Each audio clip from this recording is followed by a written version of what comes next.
Okay, testing. Are we? Yes, it is streaming to Otter. Okay. I think, paste the link for Otter here. It should also be live streaming on YouTube. So maybe come back to you. Awesome. So I don't need to remind you that we are basically recording because it's being live streamed. A few logistics, because we will have 11 project presentation today. We might not have chance to ask questions, but that doesn't mean you can't. You can definitely leave some questions on the doc. If you don't have the Google Doc in front of you, please have a look at this. There is a nice icebreaker for everybody.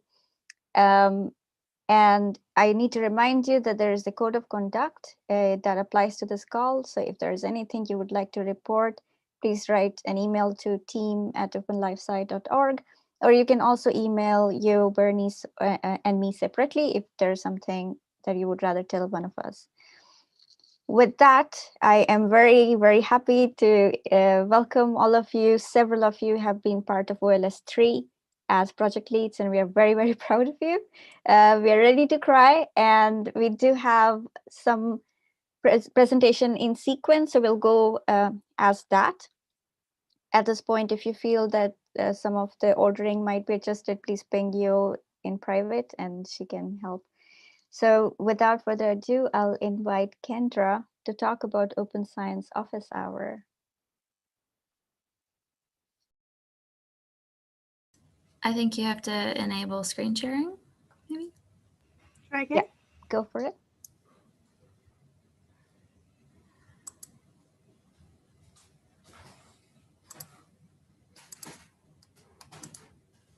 Yeah, my correction, OLS 2. We are not OLS 3. Okay. Hi, I'm Kendra, and I'm presenting about Open Science Office Hours today. So I'm going to start with a story of myself, actually. I started grad school very enamored with my field, as many grad students are. My field was neuroscience, which is why there's a brain there. However, I soon discovered the replication crisis and was a little bit freaked out by this. This led me to Open Science, and I felt pretty intimidated. I felt like it was important, but I wasn't sure how to start. And it seemed like around me, everyone was very supportive and excited about doing science, but not so much about doing open science. So my vision for Open Science Office Hours is to create an online space where grad students can get regular help making their research more open, kind of in the way that a senior postdoc or a senior grad student might help a newer grad student as they learn how to do their research. So I had 4 milestones for OLS, and I'll start with evaluating needs. I created a survey to look at the needs of grad students. It was called Doing Open Science in Grad School. And I'll just cover a few of the results. First of all, what do you think of when you hear the words open science? Something that stuck out to me in this word cloud was that the words data and code were very large. A lot of the other big words were kind of generic terms related with openness and sharing, but really the two things that people were talking about sharing were data and code. And maybe this is a bit of a limited view of open science, which could be expanded.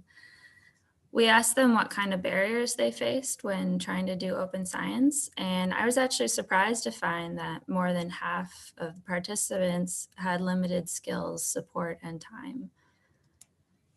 So in light of this survey, the potential role of Open Science Office Hours would be to bring grad students to what we could call the Open Science Buffet and essentially invite them to try something that's within their abilities and their resources, and then come back for more when they have more time. So the second step was creating documentation, which I did through the OLS guidelines on GitHub, and I am also working on a website. It's not really ready to be shown yet. Next step was finding collaborators, and I've been talking to people from all of these different organizations, either talking to them about collaborating or just getting advice. And my final step was to request funding. First of all, why we need funding, I think, is important to talk about, especially because 50% of people answering the survey said they would maybe volunteer to host the office hours.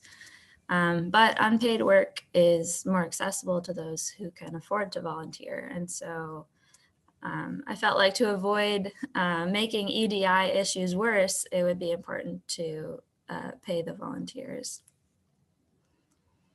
So how much do we need?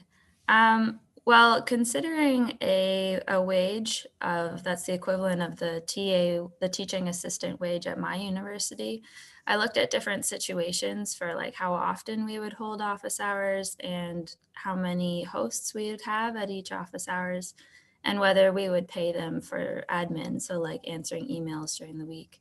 So for example, if we had one host and we paid them for 1 hour of admin for every 1 hour of office hours, then if we met weekly, we'd need about $3,000.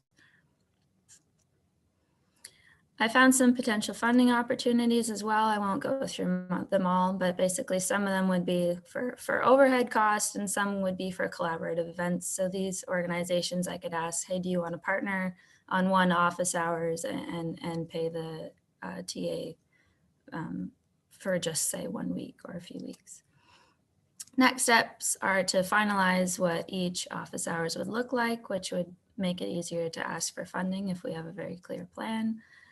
Get funding, finish the website, which I think would also help funders see that we're a legitimate project, then find and train the TAs and hopefully start office hours in Montreal in July 2021. So the idea would be to try it locally for 1 year, partially because some of the funding opportunities are very local, and then reassess after 1 year. If it's successful, look for long-term funding and maybe expand beyond Montreal. So the idea is to change this story when a new grad student discovers open science and feels isolated in trying to do open science, we can show them that there's a wider community of support that they can join. Just a shameless plug, please share our survey on any lists or social media that will reach grad students, and I'll put the link in the OLS Slack. And that's it. These are just some of the people who I've been talking to who have helped me quite a bit. Thank you, Kendra. Can we have a virtual applause for her? Thank you. So please leave questions, comments for her on Google Doc. It's an incredible amount of work that you can see she's done. I'll have to unfortunately move on, but I'm very happy to let Joyce and Tina take over.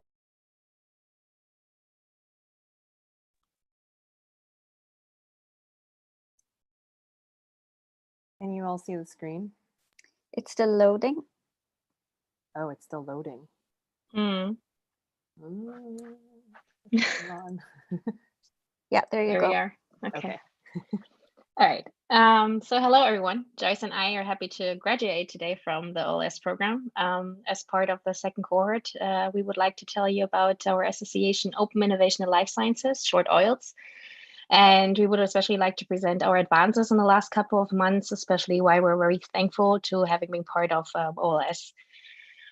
So yeah, OILS is a newly founded association in Switzerland. And even though open science is gaining momentum here and many research institutions in the country, there is still a current need for an increase in quality, reliability, and visibility of research. And especially there needs to be a change towards a more sustainable research culture to promote cooperation and also with that creating new innovations. But the problem is there's only a few efforts right now happening. They're mostly top-down based and they're really not life science specific. And there's no focus on early career researchers, which we think are kind of the future stakeholders of tomorrow in life sciences. And there's also a lack of local communities where people can actually engage in and discuss about open science. And that's why we at OILS want to address field-specific needs of life scientists as a bottom-up initiative. So we're run by early career researchers, and we're also there for early career researchers, which means postdocs, PhDs, and even master students.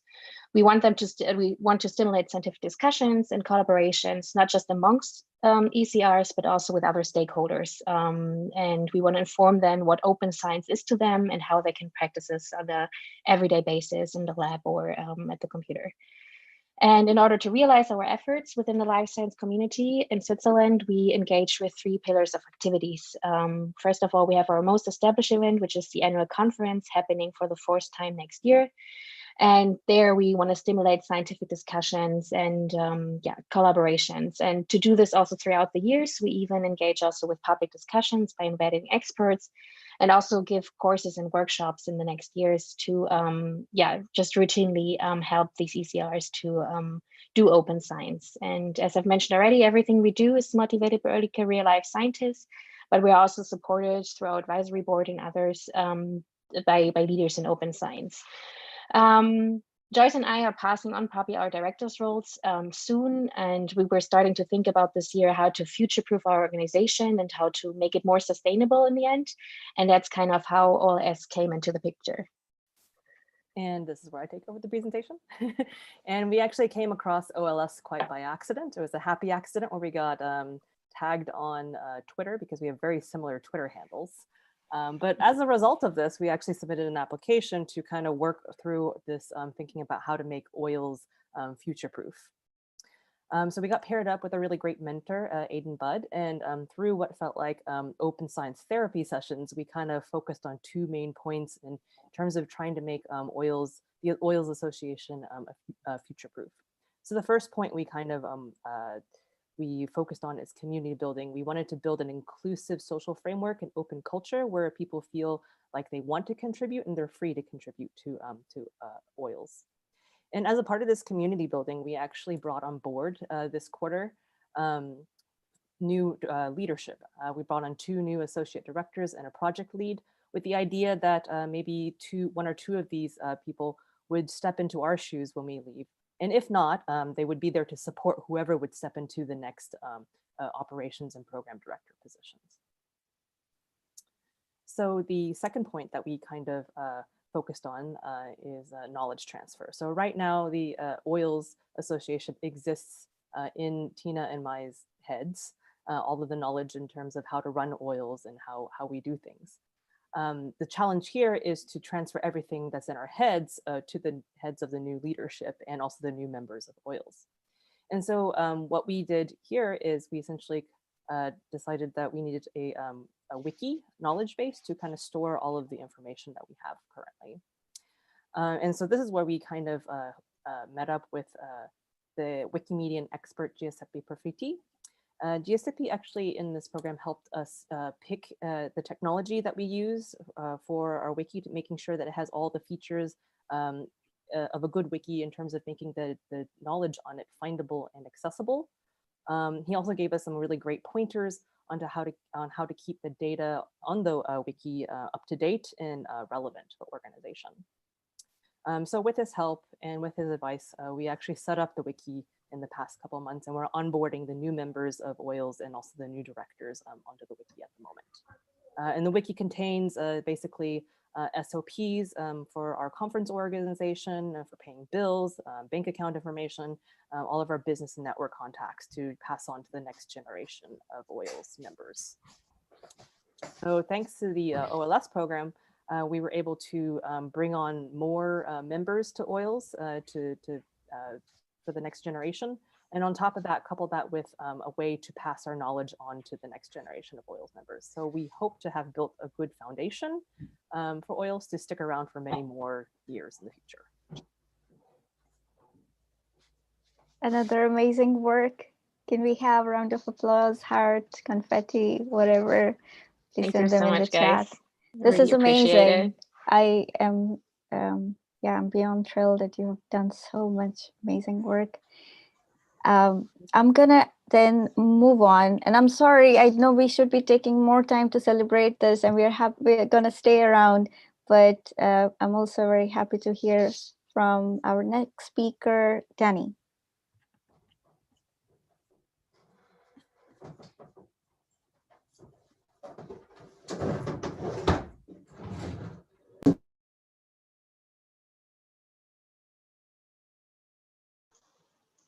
Okay, can everybody hear me okay? Yeah. And see slides? Fantastic. Okay, so my project is about encouraging the use of registered reports in primate neurophysiology. Registered reports are a publishing format currently used by over 250 journals that emphasizes the importance of the research question and the quality of methodology, implicitly whilst downplaying the importance of the results of any particular study by conducting peer review prior to data collection. So if you've done an academic publication before, you'll know that the process generally goes: develop idea, design study, collect and analyze data, write report, and then get peer review, and then, fingers crossed, get published. What registered reports do is they add a stage of peer review after the study has been designed, but before data has been collected. This means that whether a study gets published or not is not dependent on the final results, but rather on the research methodology and the plan and the rigor that is put into deciding whether a question is a valuable question to be asked. That means that they can guard against various questionable research practices, such as low statistical power, selective reporting of results, and publication bias. They also allow you to get feedback at a stage where it's actually useful and you have a chance to implement it. And why primate neurophysiology? Well, in addition to the standard costs of research, money, time, energy, blood, sweat, and tears, etc., animal research has an additional moral cost. So there's an extra incentive not to do it twice, and that can happen when research is unreported due to publication bias, or when there are issues in research that could have been avoided if raised before data collection but can't be corrected after data collection. Also, primate neurophysiology is where I live at the moment, and so I have the greatest ability to impart change here. And the idea is to start small and possibly scale later. So, final goal, more registered reports in primate neurophysiology. Intermediate goals, ways to reach that final goal. Tell people about registered reports. If they don't know about it, they can't use it. And provide guidance and support. And the way to get to those intermediate goals is find out whether folks know about registered reports and whether there are specific subsets of people who really don't know about registered reports yet that we could target. And also discover real and imagined barriers to adoption. And with that in mind, I've prepared a survey. This is just a cartoon version of it, but it's very quick and simple. Essentially, have you heard of registered reports? If not, here's what they are. Have you used them? Would you consider using them in the future? And this is the kind of most important question. Do you envisage any barriers to you being able to use registered reports? That has gone live as of this morning. And if you think you have, if either you're a primate neurophysiologist or you think you might have some followers who are primate neurophysiologists, I would love it if you could retweet the tweet that I sent out just before this presentation started. I'd like to say thank you to the OLS team, specifically my mentor, Evo, my team at NEH in the Conway Color Lab who have been supportive of this project, and the open science community more generally for giving me hope and joy. Thank you. I'll leave this slide up with more info. Oh, and the slides are available on the GitHub repo as well. Thanks, Danny. Amazing. Another round of applause for this all. They're blowing my mind. I don't have words to express how amazing these are. Thank you. I'm going to give it to you so she can introduce the next 3-4 speakers. Awesome, thanks Malvika, and thanks to everyone who's already presented. We will move on to our next speaker. So Emma, are you ready? Yeah, I'll just share my screen.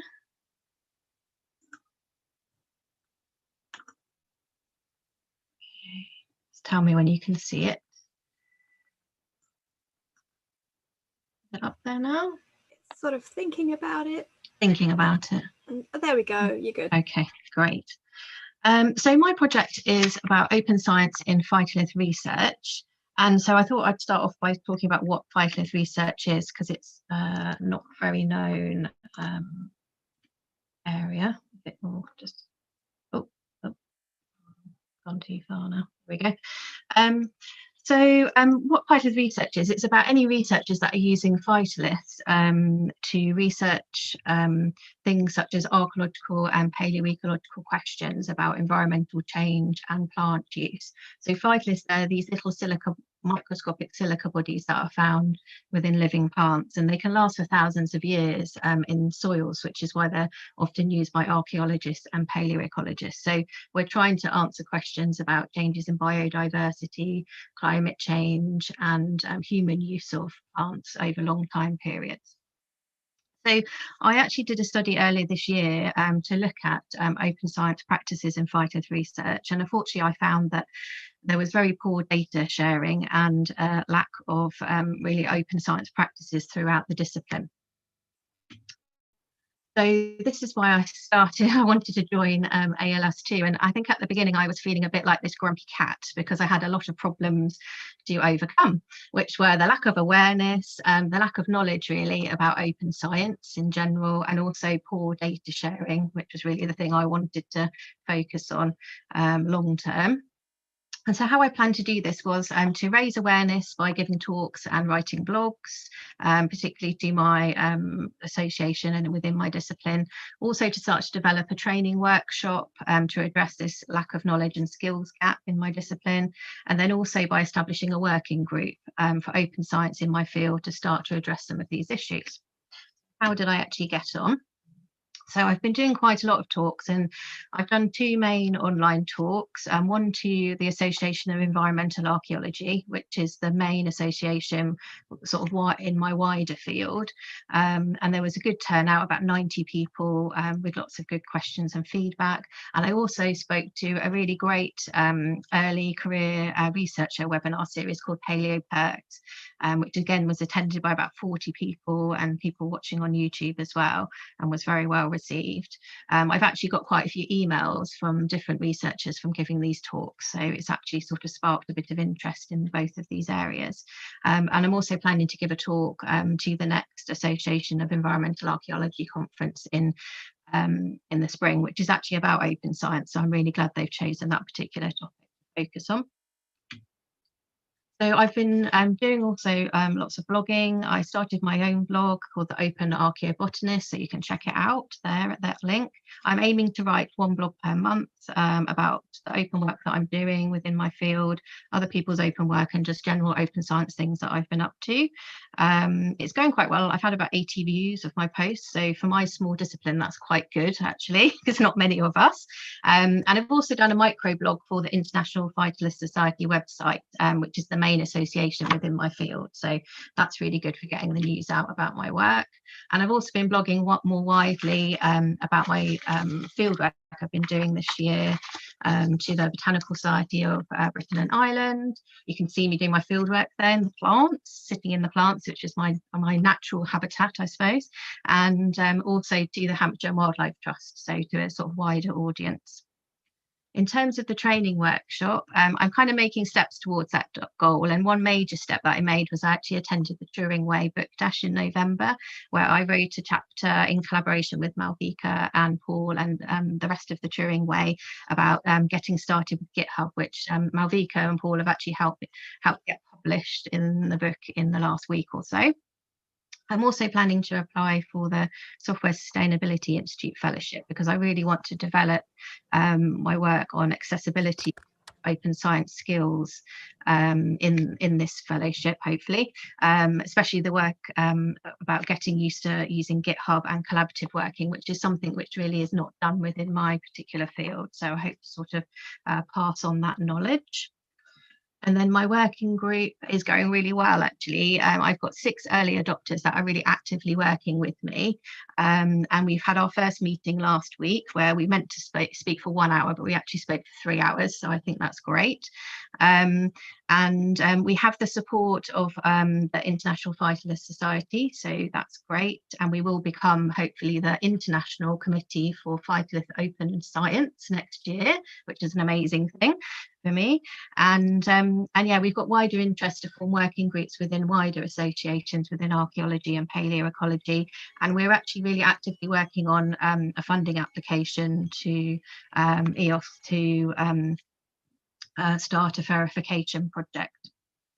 So the key metrics you can see here, which I've talked about, so 2 talks, 1 planned, 1 new blog, 3 posts, other blog posts, 1 project repository and a website, a collaborative chapter written and a fellowship planned, and then my working group going pretty well at the moment.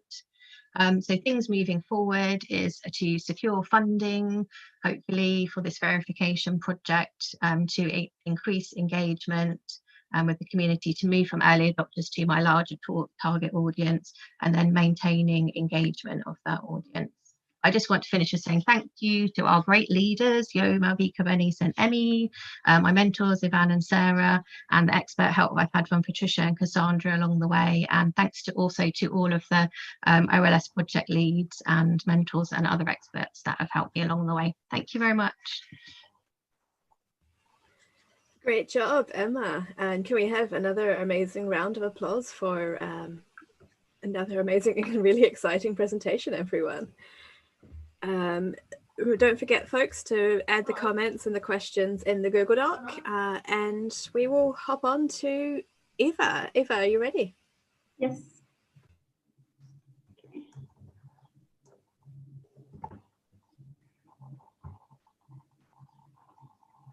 Not sure if I'm sharing the presenter view or the... I think we have the notes view, which isn't terrible, but it might not be what you intended. Yeah. Let me see. Sorry about that. Let me see if we can. There we go. That looks better. Yeah. Okay. Perfect. So, sorry, I'm just having some technical issues. All right. Can everyone see the first slide? Looking fantastic. Okay, perfect. So today I'll be talking about the FES initiative, which is basically trying to make biomechanics research, specifically finite element modeling workflows, more open and accessible.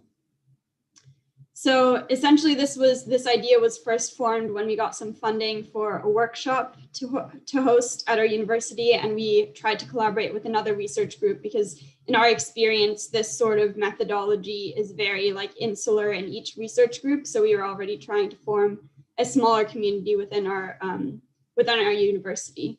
So just a quick overview. So finite element analysis is basically a modeling method where you can model a structure and then you can investigate the response to load of this structure. So it's initially developed for engineering, but it's very commonly used now in various biological biomechanics studies. So medicine, biology, paleontology.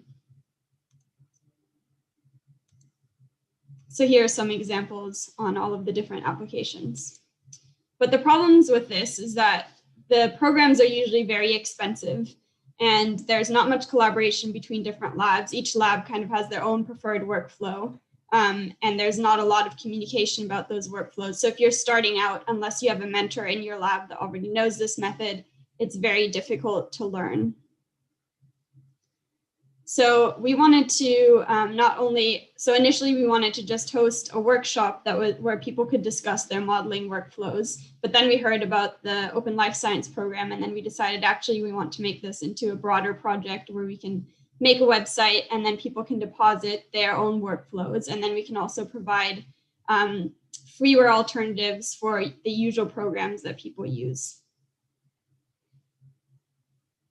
So our aims were to figure out how to form this community online, and then also discover some of the more technical details of how do we get people to deposit their workflows, how do we organize that, how can people cite that, so all of the technical details. And OLS has been super useful for this because we ended up making a GitHub organization so that we're doing all of the repository on GitHub, and we learned how people can contribute in that way, as well as learning more general skills of how to form the community and how to make the community more accessible, and then also how to use licenses so that people can share their work, but also get the correct citations for it. So we've made the GitHub organization, and then we're also, which is here, and then we're also working on a website to which Joyce has helped us a lot with. So Joyce is also part of this program, and she made this really nice website, or is working on this website. So essentially this website will be a way to organize all the workflows from the GitHub organization so that people can easily see it when they Google finite element analysis, and that will lead them to the specific workflows they can use. And then we also have this workshop that will be probably online in March. So if anyone works on this, this subject, they can talk to me, and we probably still have some spots in the workshop, and it's free. And essentially we'll have all the participants during the workshop will form a GitHub account, and then we'll ask them there and then to contribute some workflows that they've prepared ahead of time. So that way we already populate our website with a bunch of workflows to then encourage future contributions. So we want to say a big thank you to our mentor, also to the Graduate Research Campus, and then also to this entire program for teaching us so much and making us be able to actually make a plan for this project and start creating the website and figuring out concrete ways how to move this project forward.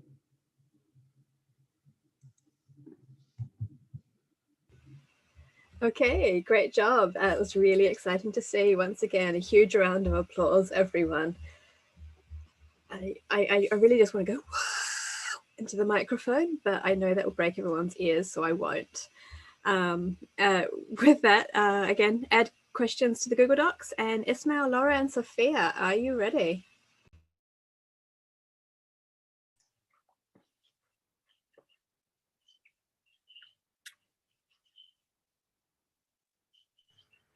Just presenting the right screen. There we go. Okay. Looking good. Cool. So our project was part of a bigger, currently existing body of work called the Turing Way. Specifically, we were working on the Guide for Ethical Research as part of OLS Cohort 2. So what the Turing Way is, well, at least what it started to be, was a handbook to support students, their supervisors, funders, different research agencies, in order to move towards reproducibility and reproducible research, and to make those things too easy not to do. The original guide started about version control, testing, integration, and reproducibility. And you can see that if you want to check out what exists there, those are the links that you can find the project at. But what it is now is so much more than that, and it now includes guides on collaboration, project design, the original guide about reproducibility, communication, and also ethics. And that was the piece that we were doing as part of OLS 2 with Ishmael and Laura. So we had two incredible mentors, Jez and Anjali. We were a 3-person team making the book, and Laura's going to take us away about a little bit more information. Thanks, Sophia. So we had 2 main areas of work that we wanted to cover during our OLS2 work.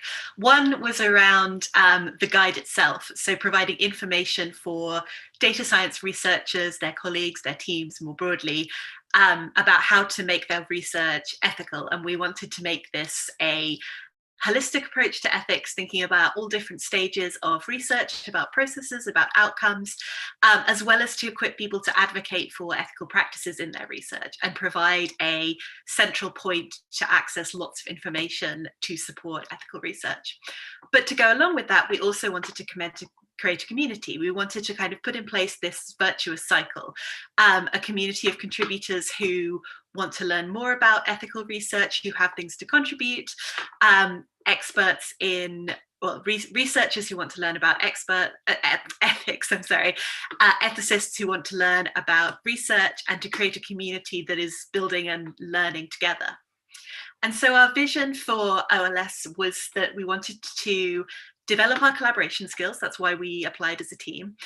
We wanted to make the Guide to Ethical Research a community-driven project. So we wanted to learn how to scope and create that community, to recruit new contributors, and also to develop and strengthen our own understanding of ethics, because it's a very complicated, it's a really in-depth field, and we wanted to build our own knowledge so that we can also support new researchers and people who are just learning. And so we set ourselves some concrete goals. One was to produce an initial draft of the Guide to Ethical Research. We wanted to have a version of the book open for contributions, and we wanted to have outlines for sections and chapters. And we also wanted to start creating this community and support new contributors. So we wanted to identify 10 contributors to the ethics book in particular. We also wanted to make our research process as open as possible. So we wanted to do a Twitch streaming of the development work that we were doing.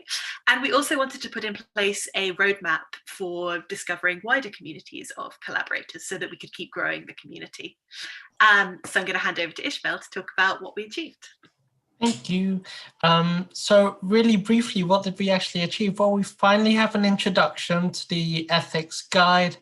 There was a lot of thinking that went behind that, and I'm really grateful to everyone. I mean, like everyone, like there's a lot of people who helped get that up and in place. On the next slide, here we go.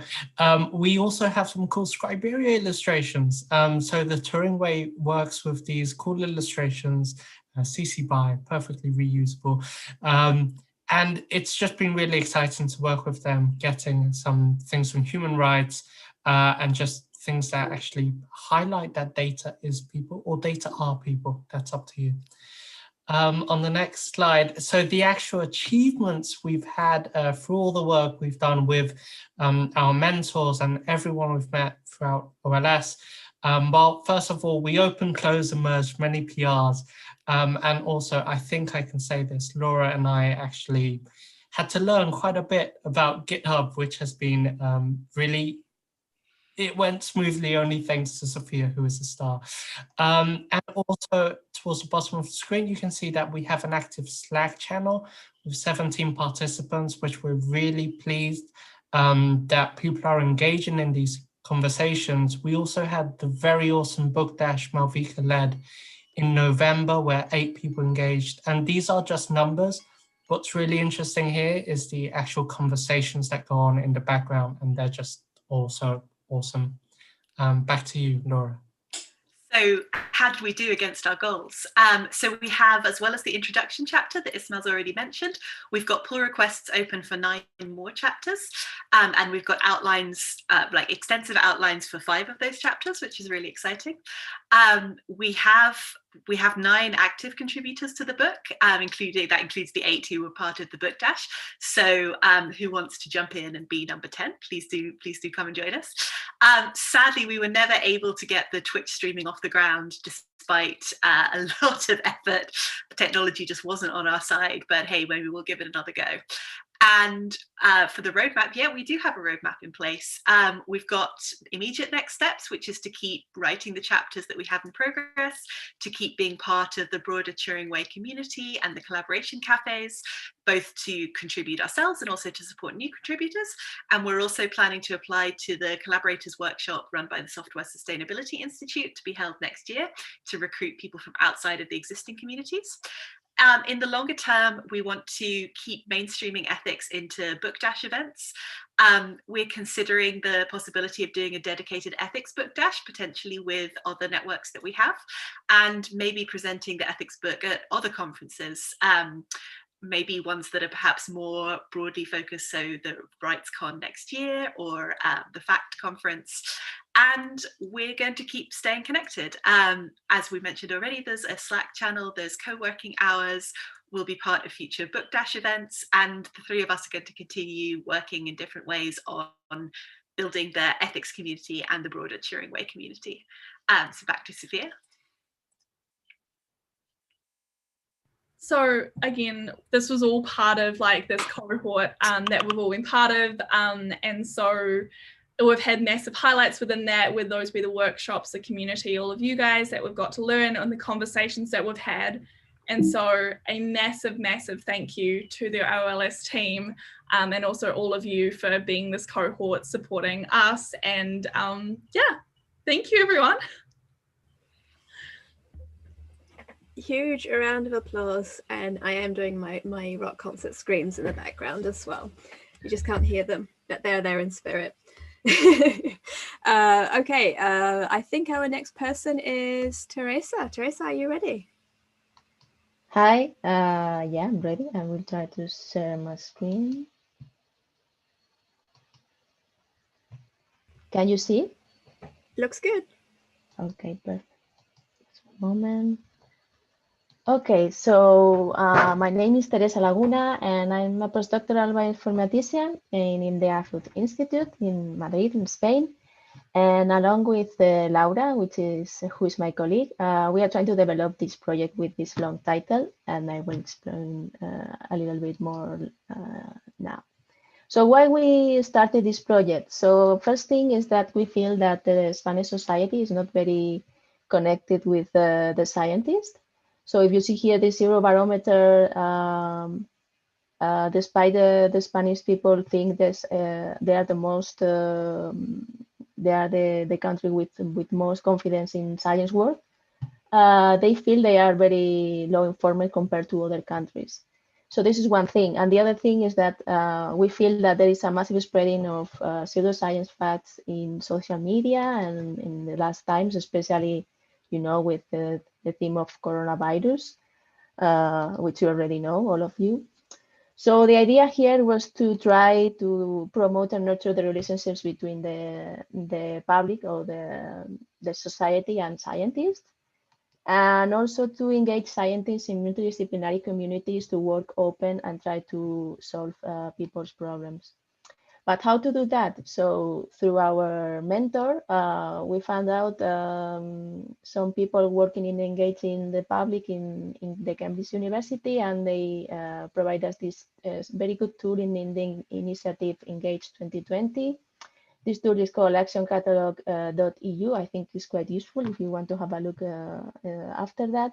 And it helps you to select the best framework which has been already developed by other people, depending on the characteristics of your idea to engage the public. So we did that, and we found out that the thing that most fits our idea was creating a science shop, which is basically consisting students and researchers do research requested by civil society organizations.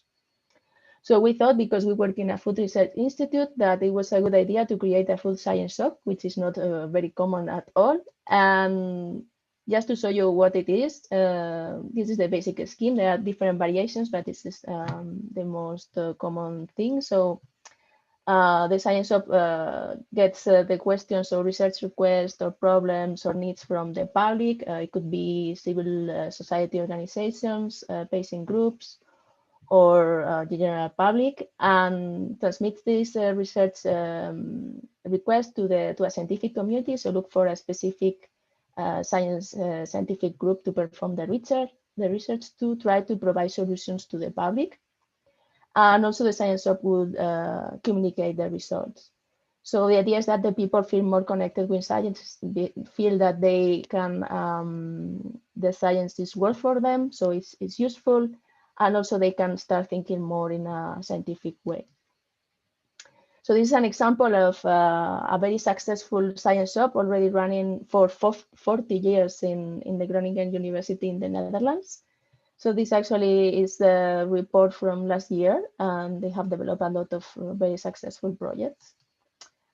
But we started from zero. You know, at first this came from an email. Oh, let's apply for this OLS call, and then what we can develop. And this was a very broad idea at the beginning. So for now, we had found the framework which fits the science shop, and we have created the GitHub repo.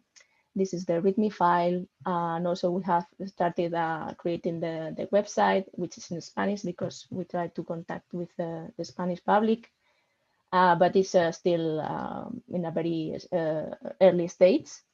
So the challenges we face now, the most relevant are the ways to engage the public, which is not easy at all, especially now with the pandemic situation.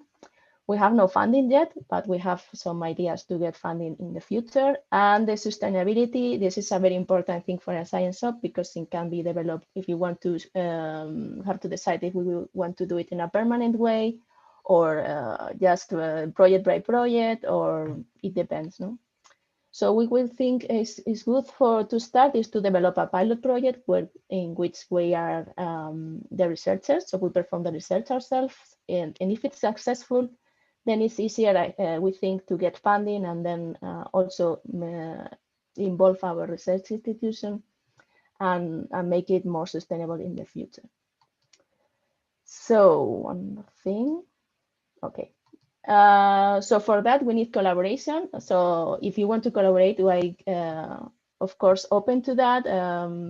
We would like if you can collaborate because even if you are not a Spanish speaker, we will develop the GitHub project in English. We only will have the website and the direct contact with the public in Spanish. And also if you have some food and nutrition requests that you find interesting to research, you can drop us an email to this email address we created for this. And finally, I would like to thank my mentor, Katarina Lauer, who was very helpful with this. She provided a lot of useful contacts from people with public engagement tasks. And I think it helped a lot. She helped a lot to narrow the scope of this project and direct it in a very in the best way. So without her, I think this could have been achieved. And finally, I would like to thank Laura too, because she couldn't have much be involved in the project for now. But now that we are trying to develop this idea, I think she will be a very good team collaborator. So that's all. If you have any questions, you can write them. Amazing. Great job. Thank there you. are a couple of comments coming in on the Google Doc. And with that, we will move on. I'm going to let Emmy present the next few. Emmy, are you ready?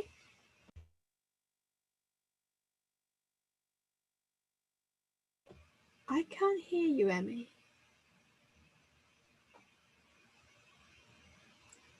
If you said something, I can't hear it. It's not just me, right? No, we don't hear her. Oh. No, I thought I heard sorry, you that first. was me. Okay, Emmy, I'm going to introduce the next one. Do you want to yeah, okay.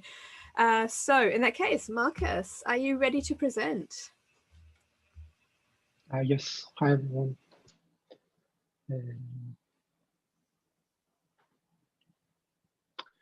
Okay, can you see this screen? Looks perfect. All right. So hi everyone, I'm Marcus and I'm one of the core developers of SK Time. And first of all, I want to thank you, the OS team, for providing this open leadership training. And a special thanks to Martina, who was my mentor. It has been an incredible experience and I was able to learn a lot, both for myself, but also for my project. And in this presentation, you will learn about what SK Time is and why we need it, and how OS has helped us improve our project and how you can become part of it. Since the beginning of SK Time, a year and a half ago, we have generated a lot of interest, and I present SK Time on behalf of a larger community. So we now have over 60 contributors, over 370 forks, and on one of our recent videos, we had over 60,000 views. So it's a growing community and we're really excited about it. So what is SK Time and why do you need it? The current ecosystem in Python for time series analysis is made up of various highly specialized toolkits, but it is a bit fragmented and it lacks a common kind of like overarching framework. And the problem is that this makes it hard for users to use and interoperate the different packages, and for developers and researchers to extend the existing functionality. And our mission with SK Time is to create such a unified framework by building a connected community of users, developers, and domain experts. And this mission gives rise to basically two main challenges that we have to overcome. And the first one is a software engineering challenge. Creating a unified interface involves considerable complexity and difficult design decisions. And because of that, we have started to develop a clear kind of like ordering or taxonomy of the different types of learning tasks that you may encounter and the different types of algorithms that you may want to use. So for example, classification, regression, forecasting, and so on. And the second challenge is that of developing and building a more connected community. And with the help of the OLS program and my mentor, Martina, I was really able to further improve all aspects of our community structures. And first of all, this includes our participation and governance document and our contributing guidelines, which are partly inspired by the Turing Way. And one highlight is that we have created a new community role called the algorithm maintainer. And the idea is that this clearly acknowledges the contribution of that person and make sure that this person feels responsible for the continued maintenance of their code, so that we don't end up with the maintenance burden. And it also helps to increase the visibility of our contributors and give them their kind of due share of the recognition. And in the future, we want to further increase the visibility, so to make it easier for other users to connect with the kind of like methodology experts and the algorithm developers. Another key part of our community building work was to develop and deliver teaching materials.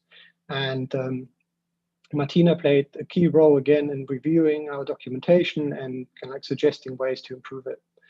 And the lessons I learned during OS helped me in improving a number of events as well, outreach events.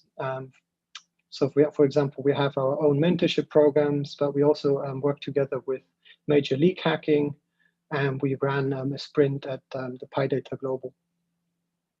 And Martina also encouraged me to get in touch with PyLadies London, and my conversations with them led to a number of ideas how we can further increase the diversity of our community. And the final part of building SK Times community is to create more collaboration among package maintainers. And this is really important because we can, in the end, only kind of like build a unified framework if we can agree on common standards of doing things. And this is usually achieved through like discussion and collaboration and bringing everyone on board. And in our expert call with Lorena Pantano, we were able to think about new ideas, how to best engage other package developers. And it also led me personally to reflect a bit more on my own leadership style and how I can learn to better delegate tasks and to empower others. And so in the next year, I'm really looking forward to putting all of this into practice.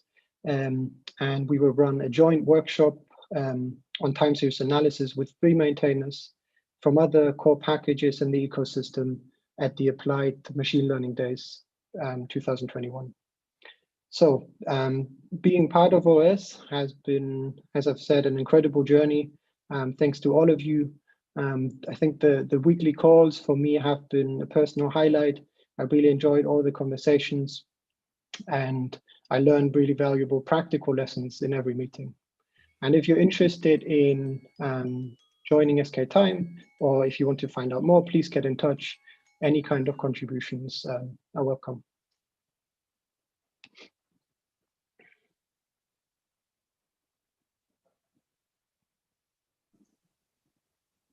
Thank you very much, Marcus. I'm back. A huge round of applause. Wonderful, wonderful work, and just so great to see that you've got such a huge community and to work with, and all your ideas and connections. All questions and comments for Marcus in the Google Doc. But for now, we will move on to Harriet. And sorry, I'm going to mispronounce this. Yeliath and Brenda. Whenever you're ready. Yes, that's right. Whoops. Okay, yeah.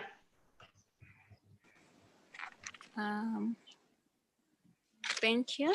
This is our presentation. Just a moment, we put it on slideshow. Thank you. So our project was mainly based on building and leveraging on a COVID-19 immunology database to produce awareness on open science communication. So in this project, we figured out that with the rise of COVID-19, there's a lot of research going around it, and therefore there's a a lot of papers coming up, and we wanted to find a way to minimize them and minimize the workload of people who are working with COVID-19, especially those people who are based in immunology. So our team is made up of 3 people. There is Jelioth Muthoni, she's in Kenya Medical Research Institute, and Harriet Natabona, she's a master's student in bioinformatics and molecular biology in Jomo Kenyatta University, and also me. I'm a master's student doing bioinformatics at Pwani. We are basically based in Kenya, and the other part is the mentor. She has been really good to us. Her name is Naomi Penfold. She has helped us in crystallizing our journey and bringing out the issue from just ideas to actually coming up with a real project and actually knowing the way to go through with it, through maybe the open canvas, the roadmaps, and also she created some time to teach us GitHub in a way to form the landing page, how to invite collaborators, and also how to update files. And also she gave us a lot of expert advice in terms of giving us resources and also giving us links to people who are more resourceful, maybe in a certain field that we wanted to do something. So basically I was introducing that. I'll invite my colleague to take us through what we have learned and our journey. So I invite Jelioth from this moment.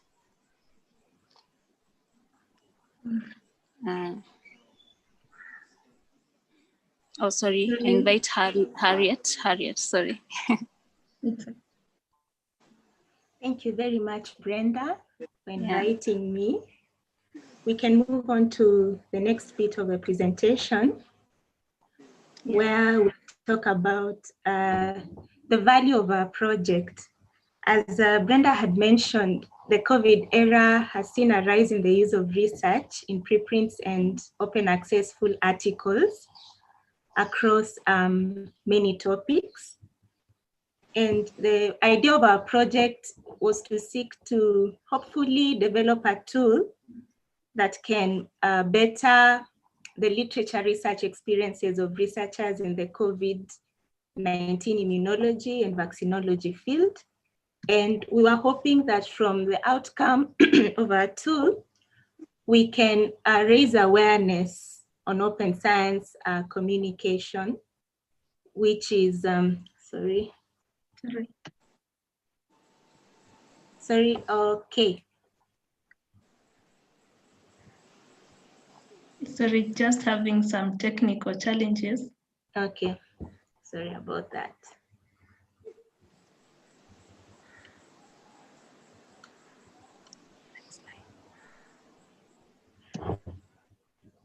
I don't know why it's not moving on to the next slide.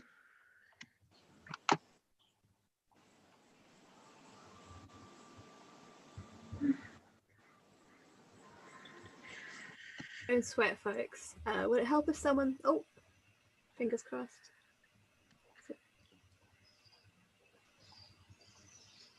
Do you have maybe a link to share for the slides? So maybe one of us could help you answer.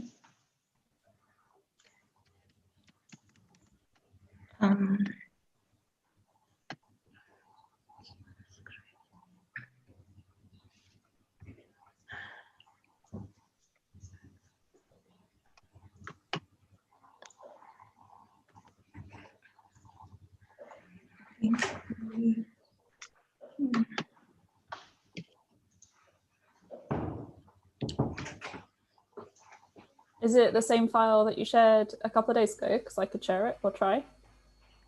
Let me forward you the slides. I think you can help us. Yeah, I can be your slide person if you want. Okay. Okay, thank you. Let me try one more time. Yep, sure.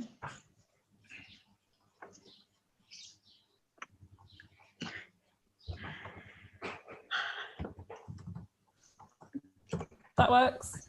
That works. Okay. Yeah. Happens to me, definitely. We can see slide 4 now. Slideshow, okay. Okay, I put it on slideshow.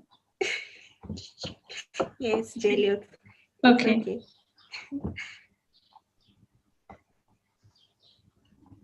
Yeah, that's perfect. Okay. Sorry about that. Sorry. So the value, as I was explaining previously, is that in this COVID era, we have seen a rise in the use of researching preprints and open accessible articles across many topics. And our project seeks to hopefully develop a tool that can better experiences for researchers in COVID-19 immunology and vaccinology.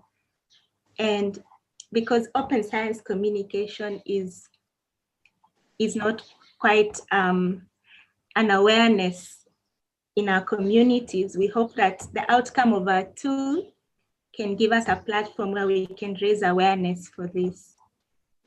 So next slide, okay. So the OLS Cohort 2 program has been very instrumental in our journey in introducing us to various open science practices and topics. And these have helped to shape our thinking in strategizing for open projects and also understand the importance of having a minimum viable product in project design and development, and the great use of GitHub as a collaborative platform for open projects, including open licensing and its enabling power to share and modify open project work.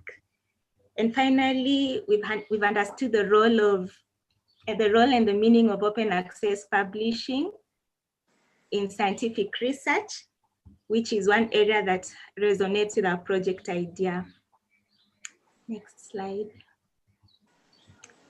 So the expert advice that we have received through the OLS2 program through Meg Doherty has bridged that knowledge gap as well for us on the value of user research. We've learned the importance of building a project while understanding the user needs and product utility.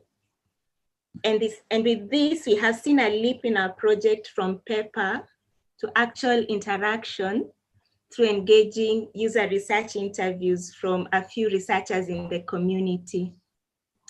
Thank you very much. I would like to invite Juliet to take over. Thank you very much, Harriet. And yes, for sure, it has been a milestone. And as for where we are at now, our idea has crystallized.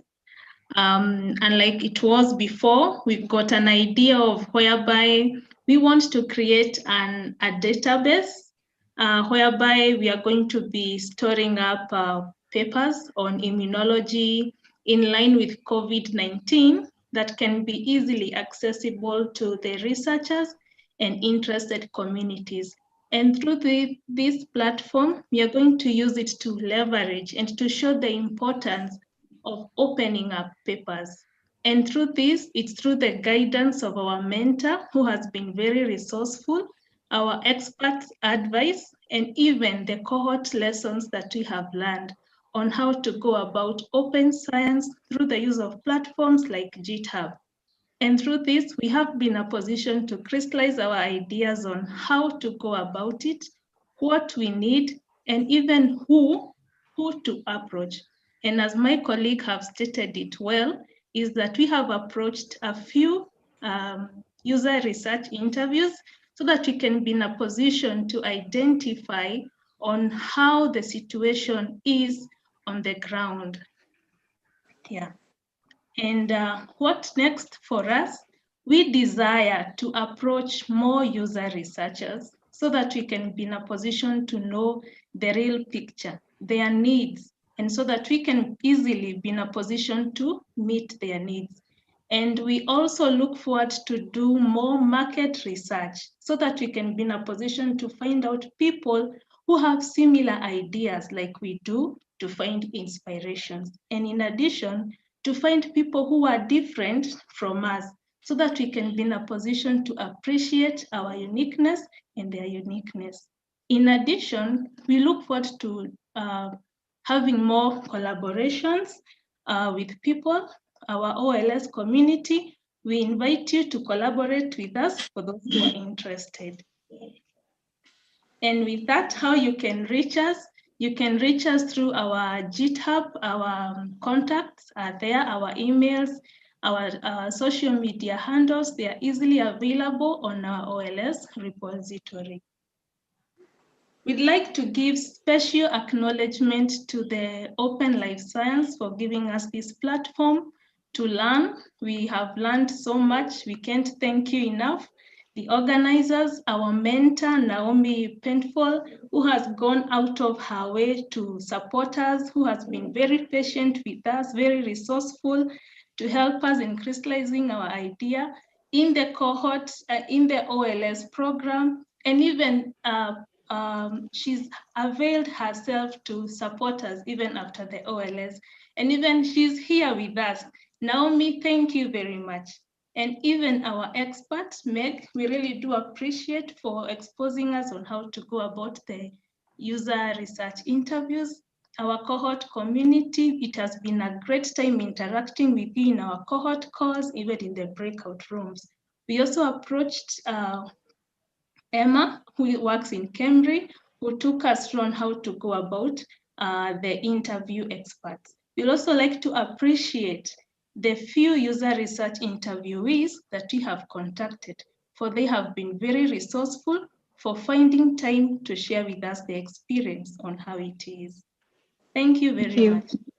Thank you. Thank you to the team. Thank you for sharing your work. Fabulous to see. For now, we go back to Cooper, but all comments to the team, please go on the Google Doc, please. Whenever you're ready, Cooper. Sorry, round of applause. I'm sorry. But yeah, Cooper, whenever you're ready. Thanks, Emmy. I'm just sharing my screen. Okay, so I'll be giving you a quick overview about Project Free Our Knowledge and what I've gotten up to over the last few months. In a nutshell, this project aims to accelerate the adoption of open science practices through collective action. And academia can be thought of as a giant collective action problem, in that we researchers are incentivized to act against the group's best interest. And ultimately, by competing against one another, we're just hurting ourselves in the process. So we all know that we are supposed to publish as many papers as possible in supposedly prestigious legacy journals. But because these journals don't care as much about reliability and transparency as they do about novelty or significance, this means that we feel pressured to commit questionable research practices and keep our code and data hidden, among other problems. And ultimately, this just makes our own lives more difficult because we can't build on each other's work more effectively. So any one individual could try and oppose this culture by, for example, refusing to ever support these legacy journals ever again. But if you're like me, an early career researcher, doing so would pretty much amount to career suicide. But now take that one individual and place them in the context of a much larger group of their peers, and you have a very different story. Because now that big group of people could pool their publishing power and use it to kickstart the reputation of new systems that they chose to support, and collectively escape the prestige trap that keeps them locked into legacy systems.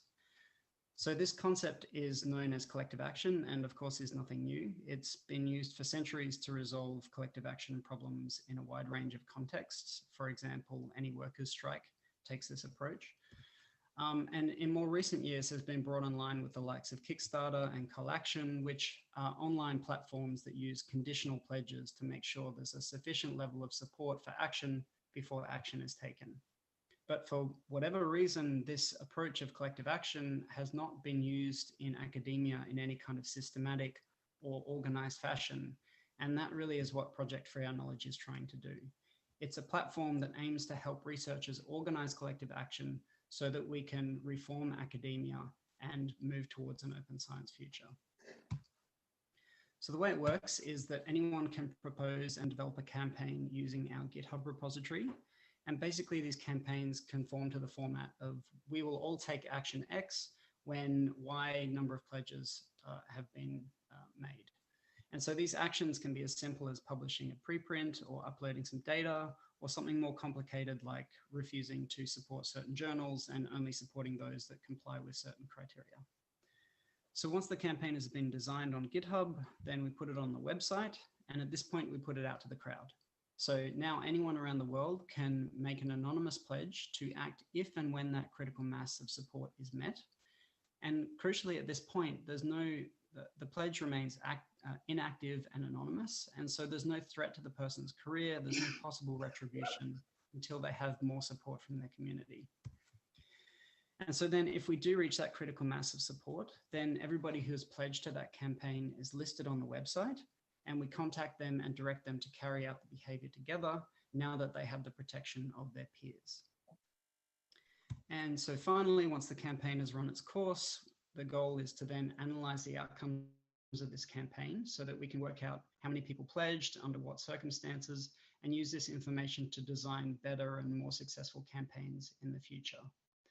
And the long-term vision for this project is that if we can start small with some simple campaigns that ask people to do very simple things like post a preprint or pre-register a study, then we can push the academic system in a number of directions all at once, work out what campaigns get traction, and then hopefully over time we can demonstrate that these pledges translate into tangible outcomes in the academic community, and build on those successes to host ever larger and bolder campaigns down the track that seek to create wider systemic change in academia.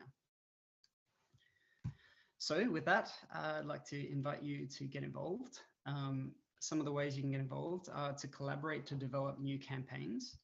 And if you jump on our website, our GitHub repository, you'll see that a number of campaigns have already been proposed using the issues feature.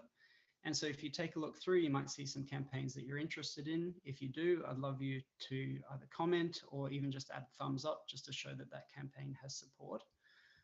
But if you don't see a campaign that you're interested in, say something for one of your own projects, would love to collaborate with you to develop that campaign and then put it on the website so that we can build support for your project. So to do that, you just click new issue and then fill in this campaign proposal template. And then we can start discussing that and developing that campaign using the GitHub repository. And of course, the goal here is to collect pledges and get these campaigns active. So if you could jump onto freeourknowledge.org, then you'll see a number of campaigns have already been proposed. 3 of them are open access campaigns that I proposed a year ago. But I'm much more excited about this new generation of campaigns that we're developing using our GitHub repository inspired by OLS. And I just wanted to point out that I've just posted this campaign pre-registration pledge. And this basically asks you to pre-register at least one study in the next 2 years when 100 people in your field have signed that pledge. And so if you click on the campaign, you can see a brief overview of what it's about, a summary of how many people have pledged in your field to date, and then you can see the form that lets you take that pledge. And so that's basically it. Oh, and then obviously the goal is to try and get these campaigns to fruition. So if you could share as widely as possible, the project tag is Project FOC on Twitter and Facebook. So with that, I'd like to massively thank the Open Life Science organizers, Yo, Malvika, Bernice, and Emmy, and especially my mentors, Luis Pedro Coelho and Lillian Juma, who have been great throughout this process and taught me so much. And I'd also like to thank the organizations and contributors on the project today. Thank you. Thank you so much, Cooper. Round of virtual applause and lots of love emojis. That's a wonderful idea and lovely to see it all coming together. There are a couple of comments on the Google Doc as well, so please feel free to add your questions and comments for Cooper. Last but not least, we have Peter.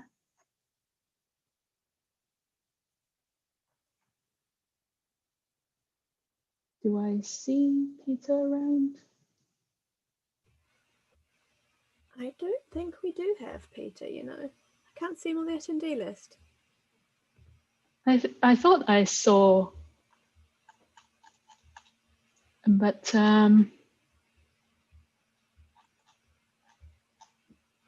I guess we're done, unless Peter shows up in the next minute or two. I just desperately hope that the overrun didn't mean that he had to drop before he presented. So yeah, I know a lot of people have to dash off, and thank you so much to everyone who has managed to stay. I'm going to wrap up just really quickly and say, everyone, this has been amazing. It has been so delightful watching all of the progress and the amazing projects that you've been working on. We did know that getting through 11 projects in an hour was going to be a challenge, but just again, huge round of applause for every single person. Keep those questions and answers going in the document, and I'm going to set you free, and I'm so proud of you. This has been such a delightful journey. And yeah, have a great afternoon, evening, morning, as it may be. Thank you so much. And there's one more graduation tomorrow, so come along if you can. We'll try not to overrun.